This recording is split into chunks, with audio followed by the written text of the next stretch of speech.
Hello everyone, welcome back to our channel. आज के इस वीडियो में हम ट्राउजर पैंट की कटिंग एंड स्टिचिंग करना सीखेंगे और इस वीडियो में हम स्टेप बाय स्टेप सीखेंगे ट्राउजर पैंट की कटिंग हम कैसे करेंगे, इसकी स्टिचिंग कैसे करेंगे और किसी भी साइज की हम ट्राउजर पैंट कटिंग कैसे करेंगे। तो इस वीडियो में हम सब कुछ क्लियर करेंगे। तो यहाँ पे हमने कॉटन का फैब्रिक लिया है और इस फैब्रिक को हमने 2 मीटर लिया है। तो चलिए इसकी कटिंग स्टार्ट करते हैं। आप अपने पसंद की कोई भी फैब्रिक ले सकते हैं। तो यहाँ पे देखिए, सबसे पहले हमने फैब्रिक को इस तरह से खोल कर लेंथ वाइज हमने इसे डबल फोल्ड में करेंगे। देखिए इस तरह से हमें डबल फोल्ड में करके रख लेनी है। तो यहाँ पे हमने फैब्रिक को डबल फोल्ड में रखा है। तो इस तरह से अच्छे से हमने सेट कर लेनी है डबल फोल्ड में। यहाँ पे देखिए हमारा फैब्रिक डबल फोल्ड में है। अब यहाँ से हम इसकी कटिंग स्टार्ट करेंगे। तो सबसे पहले मार्किंग करेंगे। तो यहाँ पे देखिए जो हमने डबल फोल्ड में लिया है उसकी विड्थ हम कितना लेंगे। तो यहाँ पे देखिए विड्थ को हमने 14 इंच पे रखा है।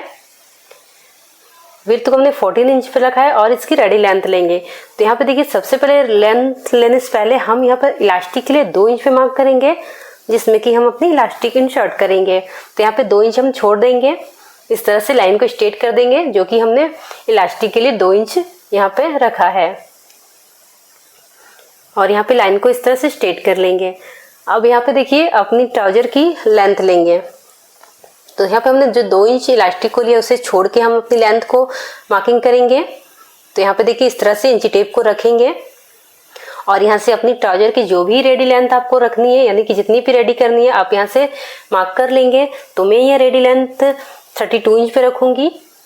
और यहाँ पे देखिए 2 इंच हमने यहाँ पे बॉटम में जो फोल्ड करेंगे फैब्रिक, तो इसके लिए हमने 2 इंच और ले लेंगे, यानी कि ऐड कर लेंगे। तो इस तरह से 34 इंच पे हम मार्क कर लेंगे। रेडी लेंथ हमारी 32 इंच रहेगी, प्लस 2 इंच मार्जिन ऐड कर लेंगे फोल्ड करने के लिए बॉटम में। तो इस तरह से हमने मार्किंग कर लिया है। अब चलिए अपनी हिप की मार्किंग करते हैं। तो ट्राउजर की आपकी जो भी हिप साइज है उसकी हम 4 पार्ट लेंगे, यानी कि मान लीजिए आप 36 इंच की बना रहे हैं, तो 36 को हमने 4 से डिवाइड करनी है। तो 4 से डिवाइड करेंगे तो 36 को तो 9 इंच होगी। जो भी आपकी साइज रहेगी हिप की उसको 4 से डिवाइड कर देना है। तो मैं ये 36 इंच की बना रही हूँ, तो 4 से डिवाइड करेंगे तो 9 इंच होगी। तो यहाँ पे हमने 9 इंच पे मार्क कर लेनी है। इस तरह से 9 इंच पे मार्क करेंगे और यहाँ पे प्लस 2 इंच हम लूजिंग ऐड करेंगे। तो यहाँ पे आपको ट्राउजर पैंट की जब भी आप कटिंग करेंगे 2 इंच आपको यहाँ पे 1.5 से 2 इंच लूजिंग अवश्य ही लेनी है। तो यहाँ पे जबकि हम इलास्टिक को डालेंगे तो इस तरह लूजिंग लेना आपको बहुत ही जरूरी है। तो 2 इंच हमने लूजिंग ऐड कर लेनी है। अब यहाँ से अपनी आसन की मार्किंग करेंगे। तो आसन की मार्किंग भी हमने 11 इंच पे करनी है। हिप की 4 पार्ट प्लस 2 इंच लूजिंग जो हमने हिप में लिया है। तो इसी तरह से हमने यहाँ भी 11 इंच पे मार्क कर लेनी है। और यहाँ पे देखिए लाइन को हमने इस तरह से स्ट्रेट कर लेनी है। तो हमने लाइन को स्ट्रेट कर लिया है। अब देखिए यहाँ पे हमने क्रोच की साइड में 2 इंच एक्स्ट्रा लेनी है, यानी 2 इंच हमें बढ़ा लेनी है। इस तरह से 2 इंच बढ़ाएंगे और यहाँ से लाइन को स्ट्रेट करके क्रोच में शेप दे देंगे। तो यहाँ पे देखिए 2 इंच हमने लेने के बाद लाइन को स्ट्रेट करके क्रोच में इस तरह से राउंड में शेप दे देंगे। तो यहाँ से हमने शेप दे दिया है 2 इंच पे। देखिए कुछ इस तरह से देनी है आपको शेप। तो यहाँ से हमारी मार्किंग होगी। अब हम बॉटम को लेंगे। तो बॉटम लेने से पहले हम यहाँ पे इस तरह से इंची टेप को रखेंगे और इसके सेंटर पॉइंट निकालेंगे, यानी जहाँ हमने क्रोच से लेकर इंची टेप को रखेंगे इस तरह से और इसकी हाफ लेंगे, यानी कि जितना भी हमारी आ रही है उसको हाफ कर लेंगे। तो इस तरह से हमारा देखिए यहाँ पे 13 इंच आ रही है, तो इसको हाफ कर लेंगे 6.5 इंच पे। तो यहाँ पे हमारी सेंटर पॉइंट निकल गई 6.5 इंच। तो देखिए जो हमने 6.5 इंच पे रखा है, यानी कि जो हमारी सेंटर पॉइंट 6.5 इंच आया है, इस तरह से इंची टेप को रखते हुए जो हमने हाफ किया है यहाँ पे 6.5 इंच, उसी 6.5 इंच को हमने इस तरह से बॉटम पे मार्क करनी है। यहाँ से देखिए 6.5 इंच जो हमारे सेंटर पॉइंट आई है, वही 6.5 इंच को हमने यहाँ से मार्क कर लेनी है बॉटम में। अब यहाँ से देखिए हमने मार्किंग कर लिया है 6.5 इंच पे। अब जो भी आपको बॉटम जितना भी रखनी है उसको हम मार्क करेंगे। तो हाफ इस साइड से और हाफ इस साइड से मार्क करेंगे।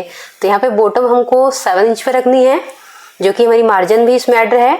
तो इस तरह से 3.5 इंच इस साइड से हम मार्क कर लेंगे और 3.5 इंच हम इस साइड से मार्क कर लेंगे। तो यहाँ पे देखिए हमने मार्किंग कर लिया है।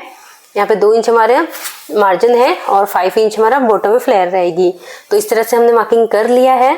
अब देखिए यहाँ पे जो हमने मार्किंग किया है यहाँ पे बेल्ट के लिए हिप और आसन क्रोच में हमने शेप दिया है 2 इंच लगाकर और सेंटर पॉइंट निकाल के उसके बॉटम को मार्किंग किया है। तो इतना आपको क्लियर है। अब इस लाइन को हमने इस तरह से जॉइंट कर देनी है इस पॉइंट को, और यहाँ से देखिए जो हमने सेंटर पॉइंट निकाला है उसको बिल्कुल सीधा कर लेंगे कॉर्नर तक, यहाँ तक। और यहाँ पे देखिए लाइन को अब इस तरह से हमने जॉइंट करेंगे। तो यहाँ पे हमने दोनों पॉइंट को जॉइंट कर लेनी है। तो यहाँ पे हम लेग शेपनर लेंगे। अगर आपके पास लेग शेपनर नहीं है तो आप इंची टेप से भी कर सकते हैं। तो यहाँ पे देखिए मैं आपको इंची टेप से यहाँ भी करके बता देती हूँ। तो देखिए इस तरह से इस पॉइंट पे इंची टेप को रखेंगे और नीचे बॉटम वाले पॉइंट पे इंची टेप को रखेंगे, और यहाँ से देखिए हल्का सा यहाँ पे राउंड में इस तरह से इंची टेप को खिसकाएंगे और यहाँ से मार्क करेंगे। तो इस तरह से हल्का सा गहराई दे देंगे क्रोच के साइड में और इस तरह से मार्क कर लेनी है। अगर आपके पास लेग शेपनर है तो आप इसे भी मार्क कर सकते हैं। तो देखिए इस तरह से आपको लेग शेपनर रखनी है, कुछ इस तरह से रखेंगे और यहाँ से इस तरह से लाइन को जॉइंट कर लेंगे, यानी कि दोनों पॉइंट को जॉइंट कर लेंगे क्रोच से लेकर बॉटम तक। और यहाँ भी इस दोनों पॉइंट को हम जॉइंट कर लेते हैं। तो इस तरह से बहुत ही ईजिली आपकी ये मार्किंग हो जाएगी लेग शेपनर से। तो यहाँ पे देखिए हमने इस तरह से मार्किंग कर लिया है। तो यहाँ पे देखिए हमारी मार्किंग कंप्लीट हो गई है। तो यहाँ पे इस तरह से लेकर आपको कटिंग करनी है। तो जो भी हमने मार्किंग किया है बिल्कुल मार्किंग पे ही हमें कटिंग करनी है। तो चलिए इसे कटिंग स्टार्ट कर लेते हैं। तो यहाँ पे हमने कटिंग कर लेनी है। तो हमने देखिए इस तरह से हमने कटिंग कर लिया है। यहाँ भी हम कट कर देते हैं जॉइंट को। तो देखिए हमने कटिंग कर लिया है। अब इस तरह से एक्स्ट्रा फैब्रिक को साइड करते हैं। तो देखिए हमने यहाँ पर हमारी कटिंग हो चुकी है। तो इस तरह से जो हमारी कटिंग हुई है वो हमारी फ्रंट पार्ट की कटिंग हुई है। तो यहाँ पे हम फ्रंट लिख देते हैं। तो पहले आपको फ्रंट पार्ट की कटिंग करनी है, उसके बाद आपको बैक पार्ट की कटिंग करनी है।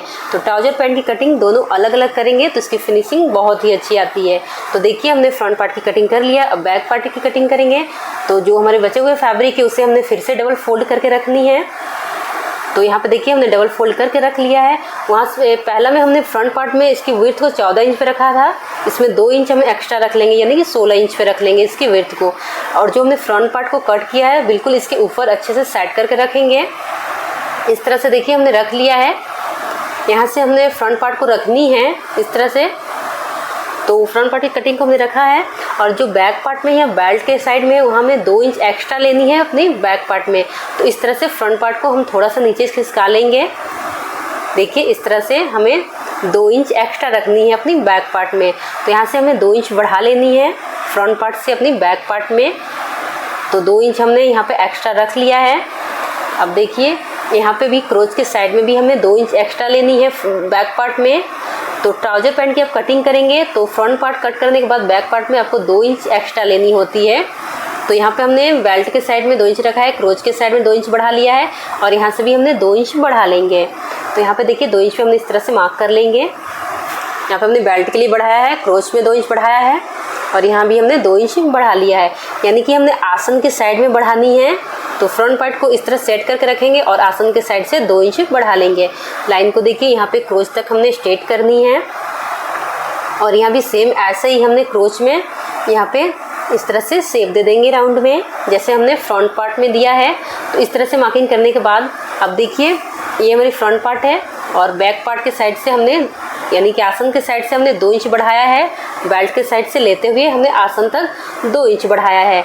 अब देखिए यहाँ भी हमने 2 इंच पे मार्क करेंगे इस तरह से, और नीचे यहाँ 2 इंच हमने बढ़ा लिया और नीचे यहाँ हमने 1.5 इंच पे मार्क करेंगे बॉटम के साइड में। तो यहाँ पे हमने 1.5 इंच पे मार्क किया है। तो यहाँ पे हमने 1.5 इंच पे मार्क किया है। अब देखिए इस तरह से हमने लेग शेपनर से इस तरह से दोनों पॉइंट को जोड़ लेंगे। यहाँ से क्रोच से लेकर बॉटम तक दोनों पॉइंट को जोड़ लेंगे और यहाँ पे देखिए इस तरह से हमने मार्किंग कर लिया है। और जो भी आपको बढ़ानी है वो हमारी आसन के साइड से बढ़ानी है, यानी फ्रंट पार्ट को हमने इसके ऊपर रखा है और 2 इंच आसन के साइड से बढ़ा लिया है और 2 इंच बेल्ट के साइड से हमने इसे बढ़ाया है। तो हमारा फैब्रिक जो बैक पार्ट की है वो आसन के साइड से ही बढ़ानी है। तो यहाँ पे जो बेल्ट में हमने 2 इंच बढ़ाया है उससे हमने इस तरह से इंची टेप को यहाँ पे स्केल को तिरछा रखेंगे। तो इस तरह से स्केल को तिरछा रखते हुए बेल्ट के साइड में इस तरह से हम मार्क कर लेंगे। देखिए इस तरह से मार्क कर लेंगे, यहाँ से डाउन में मार्क करेंगे ताकि जो हमारा 2 इंच जो बढ़ा है वो आसन के साइड में बढ़े। तो यहाँ पे देखिए हमने मार्किंग कर लिया है, यानी कि हमारी फ्रंट पार्ट से बैक पार्ट 2 इंच हमने इस तरह से आसन के साइड से बॉटम तक बढ़ा लिया है। अब यहाँ देखिए इस साइड में हमारी कोई भी चेंजिंग नहीं करनी है, ये जैसे है बिल्कुल वैसे ही मार्क कर लेंगे। जो भी बढ़ानी है हमें यहाँ पे आसन के साइड में ही 2 इंच बढ़ा लेनी है। तो बस आपको इतना ही मार्किंग करनी है बैक पार्ट में, फ्रंट पार्ट को रख कर यहाँ से आसन के साइड से 2 इंच बस बढ़ा लेनी है, फिर उसमें शेप दे देनी है। अब इसकी हम कटिंग कर लेंगे। तो यहाँ पे देखिए इस तरह से हम इसकी कटिंग कर लेंगे। तो यहाँ से हमारी बैक पार्ट की भी कटिंग हो जाएगी। तो मार्किंग पे हमें कटिंग कर लेनी है। तो इस तरह से आप अपनी ट्राउजर पैंट की कटिंग करेंगे तो इसकी जब स्टिचिंग करेंगे तो बहुत ही फिनिशिंग के साथ इसकी स्टिचिंग होगी। तो यहाँ पे देखिए हमने कटिंग कर लिया है, एक्स्ट्रा फैब्रिक को हम साइड करेंगे। तो हमारी यहाँ पे दोनों पार्ट निकल गई है। यहाँ पे देखिए हमारी फ्रंट पार्ट भी हमने कट कर लिया है और यहाँ हमने बैक पार्ट को भी कट कर लिया है 2 इंच एक्स्ट्रा रख के फ्रंट पार्ट से। तो यहाँ पे हमने बैक पार्ट में बैक लिख देते हैं। तो यहाँ पे देखिए हमने बैक पार्ट कर दिया है। तो दोनों पार्ट की कटिंग हो चुकी है हमारी। जब भी आप कटिंग करेंगे तो फ्रंट पार्ट से बैक पार्ट 2 इंच एक्स्ट्रा रहेगी। तो हमारी कटिंग कंप्लीट हुई है। तो चलिए अब इसकी स्टिचिंग करते हैं। तो स्टिचिंग करने के लिए हमको इसको रॉन्ग साइड में रखनी होगी। तो दोनों सीधी साइड अंदर की रहेगी, अंदर के साइड में रहेगी। तो पहले हम इसको रॉन्ग साइड में रख लेंगे, यानी कि उल्टे साइड में हम इसकी स्टिचिंग करेंगे। तो यहाँ पे देखिए आप चाहें तो फैब्रिक को उल्टा साइड रख के ही कटिंग कर सकते हैं। तो यहाँ पे देखिए हमने सीधा साइड में फैब्रिक को रख के कट किया था। तो इस तरह से अभी हम इसको उल्टा करके इसको स्टिच करेंगे। तो यहाँ से देखिए हमने जो स्टिच लगाएंगे 1/2 इंच का इस तरह से मार्जिन लेते हुए इसमें हम स्टिच लगाएंगे। तो हमने जहाँ स्टिच लगानी है वहाँ मार्क कर लेते हैं। तो हमने बिल्कुल मार्किंग पे इस तरह से जो निशान लगाया है बिल्कुल उसी पे हम स्टिच लगाएंगे। तो यहाँ दूसरे पार्ट को भी इस तरह से आसन में हम स्टिच लगा लेंगे। तो दोनों ही आसन में हमें पहले स्टिच लगानी है। यहाँ से मैं चौक से इसे कर देती हूँ ताकि आपको आसानी से समझ में आए। और यहाँ पे हम सिलाई लगा लेंगे। तो चलिए दोनों ही आसन में हम सिलाई लगा लेते हैं। तो देखिए इस तरह से हमने इसमें स्टिच लगा लिया है। अब इस तरह से हम इसे ओपन करेंगे। पहले हम बैक पार्ट को सीधा में रखेंगे और इस तरह से फ्रंट पार्ट को लेंगे, जो कि इसे हम उल्टा साइड में रखेंगे। देखिए हमने बैक पार्ट को इस तरह से सीधा साइड में रखा है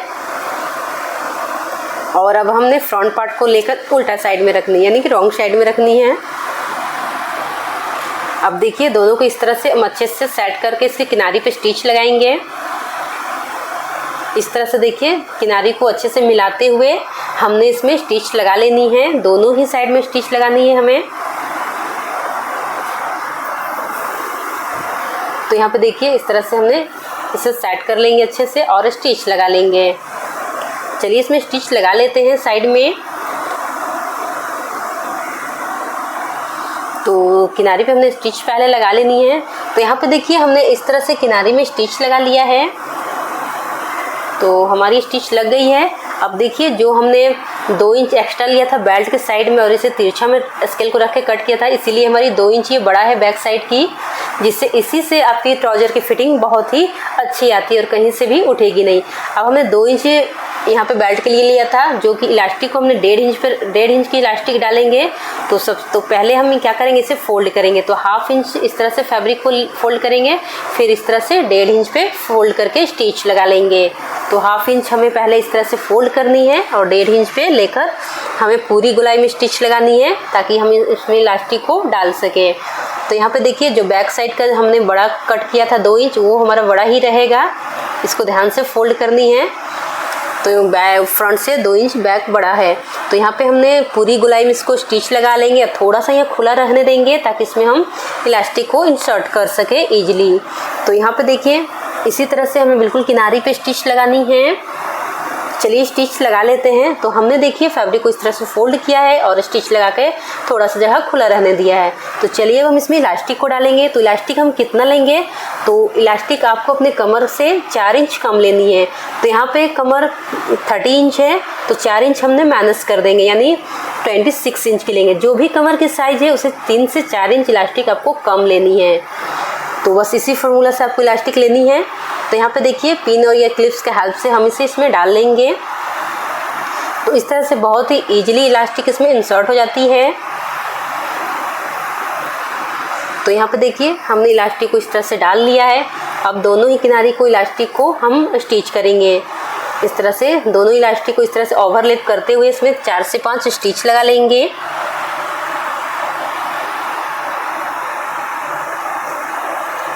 तो यहाँ पे देखिए हमने 4 से 5 स्टिच लगा लिया है इसमें, और इस तरह से इसको हम अंदर की ओर डाल लेंगे और इस तरह से हमारी जो खुला साइड है उसे भी स्टिच करके बंद कर लेंगे, जो हमने इलास्टिक के लिए खुला छोड़ा था।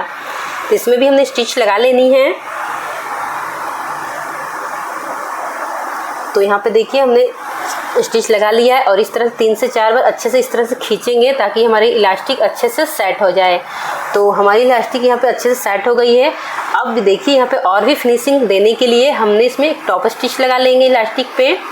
तो यहाँ पे देखिए टॉप स्टिच लगाएंगे तो आपकी इलास्टिक में और भी फिनिशिंग आ जाएगी, और ये स्टिचिंग आप लगाएंगे तो बहुत ही अच्छा रहेगी, इससे कभी भी इलास्टिक उल्टेगी भी नहीं। तो यहाँ पे देखिए इलास्टिक पे हमने स्टिच कैसे लगानी है।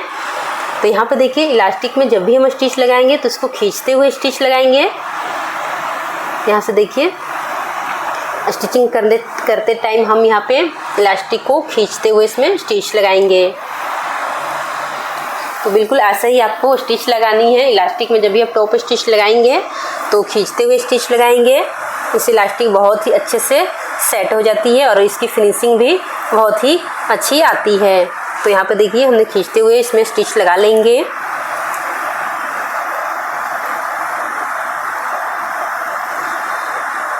तो हमने यहाँ पे इलास्टिक में टॉप स्टिच लगा लिया है। तो यहाँ पे देखिए कितनी फिनिशिंग के साथ हमारी यहाँ पे इलास्टिक स्टिच हो गई और ये अच्छे से सेट भी हो गई है और काफ़ी फिनिशिंग के साथ हमारी इलास्टिक इसमें आ गई है। तो यहाँ पे देखिए अब देखिए यहाँ पे जो हमारी बॉटम है, जो हमने फोल्ड के लिए 2 इंच रखा था उसे हम फोल्ड कर लेंगे। जो हमने एक्स्ट्रा 2 इंच रखा था बॉटम फोल्डिंग के लिए, तो यहाँ पे हमने बॉटम को फोल्ड कर लेते हैं। इस तरह से 1/2 इंच लेकर यहाँ पे इस तरह से फोल्ड कर लेंगे। तो दोनों ही बॉटम को हमने ऐसे ही फोल्ड कर लेनी है।